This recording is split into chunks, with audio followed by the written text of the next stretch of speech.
भी हैं, लेकिन इस मतभेदों को आप विधानसभा तक से मत रखो, उस ऐवान तक इस मतभेद को मत पहुंचाना, वरना आपको पानी पिलाने वाला कोई नहीं मिलेगा, कोई नहीं मिलेगा। मैं देश के हर कोने में जाता हूं, क्या हालात खराब हो रखे हैं। अरे मजलूमों के साथ में कितना बड़ा जुल्म हो रहा है और हम जालिम ताकतों को मजबूत कर रहे हैं। 26 तारीख को अमेदा राम बेनीवाल को आप जानते हो, मैं तो इन्हें 10 साल से जानता हूं। जब पहली बार ये आरएलपी से टिकट लेके आए थे तो आरएलपी के सुप्रीमो हनुमान बेनीवाल जी मेरे दोस्त हैं। इनको टिकट बाद में दिया और उस पर्ची पर पहले उदाराम को और अमेदाराम को मेरे फोन नंबर लिख के दिए। उदाराम जी सीओ आए, रात को 12:30 बजे फोन लगाया कि आरएलपी के सुप्रीमो हनुमान बेनीवाल जी ने आपके नंबर दिया, आप हमारा समर्थन करो। मैंने कहा बाबा मैं अभी इतनी सियासत में नहीं हूं, मैं नागौर और अजमेर में कर रहा हूं, इससे ज्यादा आगे नहीं बढ़ूंगा। हनुमान बेनीवाल की मोहब्बत की वजह से और उनके अखलाक की वजह से मुझे पहली बार हेलीकॉप्टर में बैठना नसीब हुआ था। मेरे खिलाफ वन लॉकडाउन के अंदर एक केस बुक हुआ, पूरे देश में धारा 144 लगी हुई थी। प्रशासन ने, गैगल पुलिस ने मुझे गिरफ्तार कर दिया अजमेर से। पूरी कोशिश थी जालिमों को जेल में ठोसने के लिए, लेकिन आरएलपी के सुप्रीमो बेनीवाल ने अजमेर के महोदय एसपी से फोन करके बोला बंदा मेरा है, 10 मिनट में बाहर होना चाहिए। लाठा से भी ज्यादा ताकत रखता है हनुमान बेनीवाल। आपने कभी आजमाया नहीं है, आजमा के देखो उस मर्द मुजाहिद को, बहुत काम का है।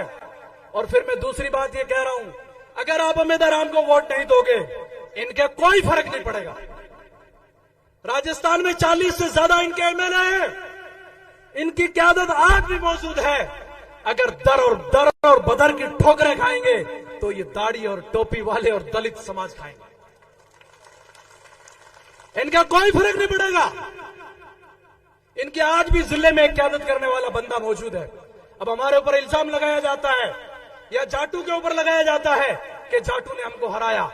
मैं जाटू की जानिब से भी आपको मैसेज दे देना चाहता हूं, जाटू ने हमको नहीं हराया।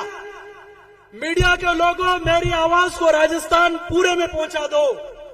जाट ने अगर अमीन खान को वोट नहीं दिया तो फिर फतेह खान को तो दिया तो मुसलमान को। किसी भारतीय जनता पार्टी के जोकर को वोट नहीं दिया, मुसलमान को वोट दिया है, तो फिर जाटू ने कहां हराया। हम खुद आपसी टांग खींच रहे, दे धनादन। इसलिए वो लाठा वालों को और कैलाश जी चौधरी को 26 तारीख को कह देना बाबा जी का ठुल्लू। क्या बाबा जी का ठुल्लू बता देना। मैं तो वैसे ओवैसी साहब का चेला हूं, तो वैसे फायर ब्रांड हूं, ठीक है। अब एक शायरी बोलता हूं, उसके बाद में 2 मिनट आगे टाइम मिलेगा तो बात करूंगा। सोच बदल, मुख्य मेहमान भी आ चुके हैं। सोच बदलो सितारे बदल जाएंगे, या फिर बेनीवाल जी के आने के बाद में पढ़ूं, थोड़ा शेर अच्छा है नहीं, उनके आने के बाद में पढ़ूं। अच्छा, सोच बदलो सितारे बदल जाएंगे, नजर बदलो नजारे बदल जाएंगे। कौन कहता है कश्तियां बदलने को, दिशा बदलो किनारे बदल जाएंगे। नशा पिला के गिराना तो सबको आता है, मजा तो तब आएगा जब गिरते हुए को कोई थाम ले। इस देश के वफादार सभी अपनी जगह बैठ जाए। अभी मोदी मेंबर आने में टाइम है, खोद कर देखो। चौधरी साहब हमारे प्रत्याशी उम्मीदवार हमको मार्केट में आ रहे हैं, सभी अपनी जगह बैठ जाओ। जब आगे तब साहब सभी को बता दिया जाएगा, सभी अपनी अपनी जगह बैठ जाओ। सभी अपनी मर भी जाऊं तो कोई गम नहीं, अगर मैं मर भी जाऊं तो कोई गम नहीं, लेकिन मरते वक्त मिट्टी हिंदुस्तान की हो। बैठो, शांति बना के रखो। थोड़ा उनको आने दो। आप नीचे बैठे, इन्हीं आसार को मैं वापस दोहराऊंगा। एक बार नीचे बैठो, आप नीचे बैठो। तो मेरे अजीज दोस्तों, 26 तारीख एक अहम है। यहां पर हमारे आने वाले मुस्तकबिल के फैसले होने वाले हैं और अमेदाराम को 2-2.5 लाख से ज्यादा मार्जिन से कामयाब करके भारत की लोकसभा में भेजना है। और जब 4 तारीख के नतीजे आने लगेंगे तो 12:30 बजे अमित शाह के अंदर ये कांटा चुप जाना चाहिए कि मिजोरम जीत चुका है।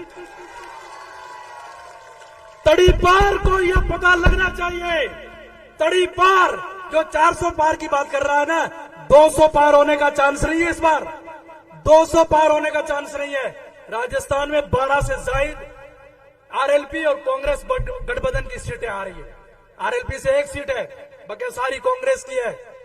12 से ज्यादा सीटें हमारी आ रही है। इसलिए अब मैं वो शहर वापिस दोहरा रहा हूं, ठीक है?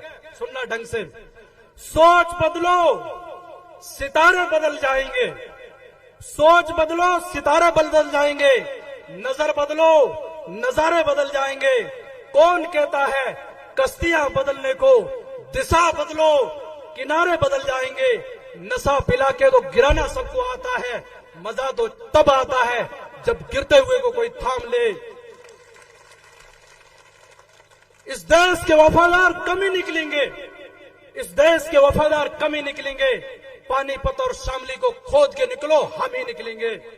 जब आंख खुले तो मिट्टी हिंदुस्तान की हो, जब आंख बंद हो तो यादें हिंदुस्तान की हो। अगर मैं मर भी जाऊं तो कोई गम नहीं, लेकिन मरते वक्त मिट्टी हिंदुस्तान की हो। एक बात कह के मैं अपनी बात खत्म करता हूं। आए दिन हमें यह कहा जा रहा है कि पाकिस्तान चले जाओ, तो हम क्या करते हैं? कर्जा किसी का बाकी नहीं रखते हैं, सूद के साथ चुका रहा हूं। मीडिया वालों पहुंचा देना, सूद समेत चुका रहा हूं। ये बोलते हैं पाकिस्तान चले जाओ। अच्छा, अब मुझे ये बताओ, 200 साल की जंग लड़ी गई देश की आजादी में, 2 सदी का टाइम, 2.5 लाख से ज्यादा ये दाढ़ी और टोपी वाले उलमा शहीद हुए, 17 लाख से ज्यादा मुसलमान शहीद हुए हैं। और देश में वही आरएसएस के खाकी चड्डी पहनने वाले सावरकर की औलाद एक दिन में अंग्रेजों को 10-10 चिट्ठियां लिखकर भेज रहे थे कि हमें जेल से बाहर निकाल दो, हम तुम्हारे सारे शराइत मानने के लिए तैयार हैं, सारे शराइत मानने के लिए तैयार है। लेकिन अंग्रेजों के सामने डटर ब्रिगेडियर मोहम्मद उस्मान के एहसान तले जी रहा हूं। और हम वही मीर उस्मान थे, 10 टन से ज्यादा भारत की आजादी के लिए सोना दिया था। तुमने क्या दिया था? कुछ भी नहीं। भाग रहे थे इधर उधर, चोरियां करने में लगे हुए थे। ये चोर है, नागपुर के हेड काउंटर पर 60 साल तक तिरंगा नहीं ले रहा है इन्होंने, और आज कह रहे देश हमारा। देश तुम्हारे बाप का नहीं है, देश हमारा है, देश सबका है। देश तुम्हारा है, हाथ उठाओ, मोदी जी को बताओ भारत हमारा है। जय हिंद, जय भारत।